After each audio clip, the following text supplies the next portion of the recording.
Welcome! I'm Diane Gribbin. I'm from the Ottawa area. My name's Sean.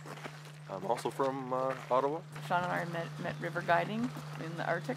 I really wanted to, once I graduated, buy land and really start to grow our own food and really be connected to where our food comes from and live somewhere that's healthy. In Cordwood, Alaska, that was the first time that I saw Cordwood masonry as part of my program. We went to help out for a day and just fell in love. Sustainable building style, it's natural materials and it's breathable and it's very forgiving. It's easy, little kids and grandparents can help as long as you can pick up a piece of firewood, you're a Cordwood mason. Well, it's a European method originally, but it's very rooted in the Ottawa Valley. There's one just up the road in Rupert. There's a barn on it, Cordwood Foundation. And people in this area know, they say, oh, you're building a stack wall house, because that's what people sort of refer to it as in Canada. And we thought a lot about that with the house, even the shape of it, why a circular house. And I think that it's practical and it also feels good. Whenever you sort of create a curve like that, create a curve in your wall, you get more square footage for the amount of building materials. And so, that's igloos, that's beaver lodges, that's what everyone did, teepees, yurts. When you look at the frame itself, you can see obviously a lot of wood. And so Diane was talking about off-gassing carcinogens and various other chemicals you don't really want to be breathing in. We're going to have very minimal off-gassing because everything is wood.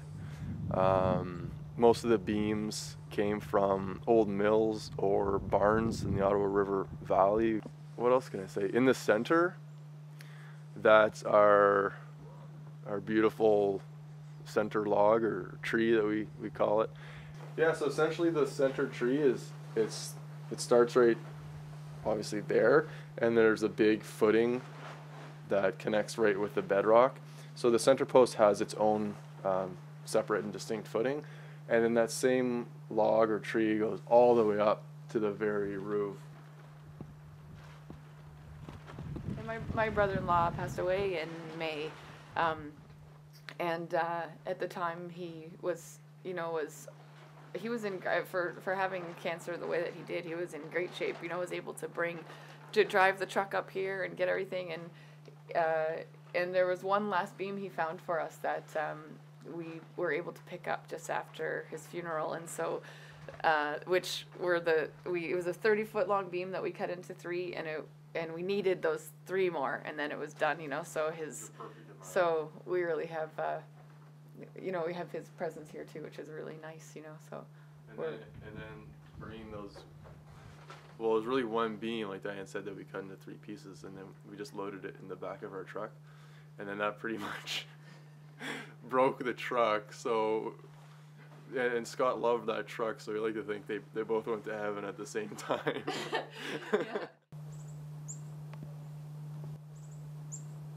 I think at a certain point in my life, I just realized that I need to figure out what is the best way to sort of live my ethics. This is our experiment, and then we can learn a lot from it. And I mean, it's infinite what you can do on your own.